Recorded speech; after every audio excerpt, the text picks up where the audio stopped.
आ जाइए भैया।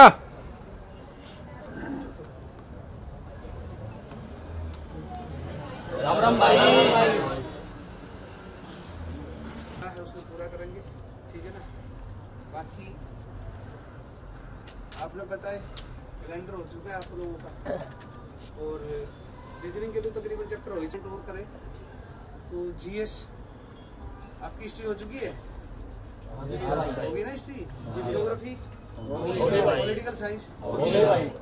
अच्छा, जय हिंद साथियों, मेरा नाम अजय ग्रेवाल है और मैं दिल्ली पुलिस में एज ए हेड कांस्टेबल तैनात हूँ।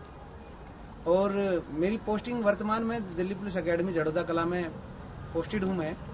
और 2009 में मैंने दिल्ली पुलिस ज्वाइन की थी और अभी तक जो है 2015 में हमने बच्चों को पढ़ाना शुरू किया, और उसी का परिणाम है कि 2015 से और 2024 आ चुका है, जाने वाला है अब तक लगभग 3000 बच्चे जो है अलग अलग सरकारी पद जो है, जैसे CGL CHSL है, क्लर्क है, दिल्ली पुलिस कांस्टेबल है, हरियाणा पुलिस है, चंडीगढ़ पुलिस और टीचर इत्यादि के पदों पर कार्यरत भी है। पूरा दिन नौकरी होने के बावजूद, यानी कि हमारी नौकरी जो है सुबह 10 से लेकर शाम 5 बजे तक होती है, और उसके बाद हमारी जो क्लास है वो शाम को 7 बजे से स्टार्ट होती है और सुबह 3:30-4 बजे तक हमारी क्लास चलती है। देखिए, हमारी जो जर्नी थी वो एक सिंपल और साधारण सी थी, और हमारा जो बैकग्राउंड था वो रेसलिंग से था। हमें उस समय पर कोई गाइड करने वाला था ही नहीं कि कांस्टेबल और हेड कांस्टेबल के बाद भी कुछ होता होगा। सब इंस्पेक्टर तक पता था, UPSC या इसके बारे में कोई जानकारी थी ही नहीं। और उसी दौरान हमारी मुलाकात जो है मोनिका भारद्वाज, हमारी DC IPS मैडम है, उनके पिताजी देवीदत्त जी से होती है, और वहाँ से हमारी UPSC की जर्नी भी शुरू होती है, जो कि 2015 से 2020 तक रहती है, जिसके परिणाम स्वरूप हम फाइनली तो सिलेक्शन नहीं हो पाया। और साथ साथ में पर बच्चों को हमने पढ़ाना स्टार्ट कर दिया था कि आज के दौर में बिना मार्गदर्शन जो है कुछ भी चीज़ संभव नहीं है। तो वहीं से सर शुरुआत की थी। जो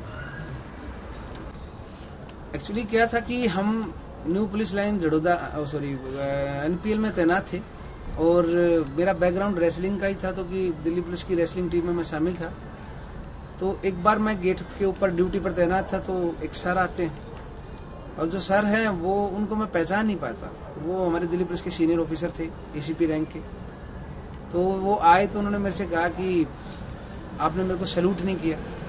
तो मैं बोला कि सर मैं आपको पहचान नहीं पाया। तो उन्होंने कहा कि आपकी देखिए, आप जो है डिसिप्लिन फोर्स में हो, और इसलिए जो है आपको एक कोर्स के लिए हम जड़ोदा भेजते हैं। और उन्होंने मेरे को एक कोर्स के लिए यहाँ पर भेज दिया था जड़ोदा जो। और यहाँ जड़ोदा जो कोर्स जब स्टार्ट होता है तो हमें ये पता नहीं था कि उस समय तक कि UPSC होती क्या है। तो हम पहली बार जब यहाँ देखते हैं DNP जो है, दिल्ली अंडमान निकोबार पुलिस सेवा में जो UPSC के थ्रू सिलेक्ट होकर आते हैं, ACP जो है, तो जब हम उनको नज़दीक से देखते हैं तो हमारे मन में भी एक जिज्ञासा आती है कि क्यों ना हम भी तैयारी करें। क्योंकि दिमाग तो बस इतना ही था कि घर का माहौल रेसलिंग का था, पिताजी पुलिस में थे, तो बस यही थी कि सिपाही है, हवलदार है, इसके बाद सब इंस्पेक्टर है, उसके अलावा तो कुछ है ही नहीं। तो वहाँ उन लोगों से मिलने के बाद पता चली कि एक UPSC नाम की भी कोई चीज़ है, जो कि देश को चलाने वाले वहीं से निकलते हैं। तो वहाँ से हमने UPSC के बारे में पता चली सर। तो कितना अटेम्प्ट दिया आपने और कहाँ कहाँ तक पहुँचे?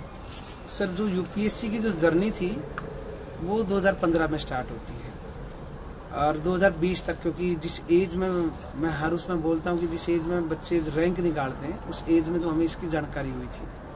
2015-24 साल हमारी एज थी, तो 2015 से 20 तक अटैम्प्ट लेते रहे, क्योंकि जनरल कैटेगरी के 6 अटैम्प्ट UPSC में होते हैं। और उसमें 3 बार मेंस भी लिखा, इंटरव्यू भी फेस किया, परंतु कई बार ऐसी स्थिति भी आई कि आप इंटरव्यू में हो तो अगली बार जो आपसे PT भी नहीं निकलता है। तो ये हार जीत का चलता रहता है, और फाइनली जो है मैं बहुत नज़दीक जाके सिलेक्शन से चूक भी जाता हूँ। और उसी दौरान बच्चों को पढ़ाने की शुरुआत। कितने नंबर से रुक गया था आपका? सर वो जो मेरा फाइनली सिलेक्शन था वो जब, क्योंकि मेंस प्लस इंटरव्यू के जो नंबर ऐड होकर जो फाइनल सिलेक्शन आता है वो मात्र 3 नंबर से बाहर थे उस टाइम। सर जब मैं तैयारी करता था तो मेरा एक दोस्त है सोमवीर, जो मेरे साथ स्कूल में पढ़ता था, और उन्होंने भी दिल्ली पुलिस ज्वाइन की। तो वो कहने लगा कि मेरे भतीजा है और उनके पिताजी किसान हैं। वो बोला कि भाई आप पढ़ाई करते हो, आप साथ में इनको भी बैठा लीजिए जो। तो वहाँ से शुरुआत होती है सर, अपनी पढ़ाई के साथ साथ वो भी बैठ जाता है। और कहते हैं कि जब पढ़ते पढ़ते इंसान है ना, यूपीएससी में थ्योरी काम करती है कि अब लगातार नहीं पढ़ पाओगे, आप बीच में ब्रेक लीजिएगा जो है। तो जब भी होता है तो उसके साथ भी डिस्कस होती सारी बातें। और उस लड़के की पहली ज्वाइनिंग आई थी जो मेरे लिए, शायद मेरी ज्वाइनिंग 2009 में थी, वही पल मेरे लिए जो है एक ऐसा हो गया था कि रिपीट हुआ है कि मैंने खुद ही ज्वाइनिंग किया है दोबारा जो है।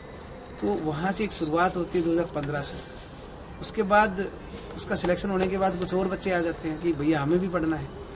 और ये चीज़ हमें जब तक समझ में आ चुकी थी कि बिना मार्गदर्शन के आप कितनी भी मेहनत कर लीजिए, वो मेहनत नहीं काम देती है। आपको मार्गदर्शन मतलब बहुत ज़रूरी है।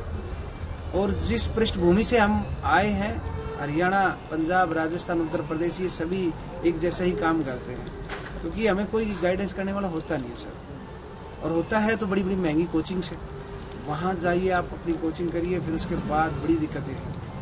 तो वो बच्चे आते हैं, शुरुआत होती है, तो अब उनका सिलेक्शंस जो है ज़्यादा संख्या में आना शुरू हो जाता है। और वहाँ से एक जर्नी चलती है सर। 2015 से स्टार्ट हम करते हैं।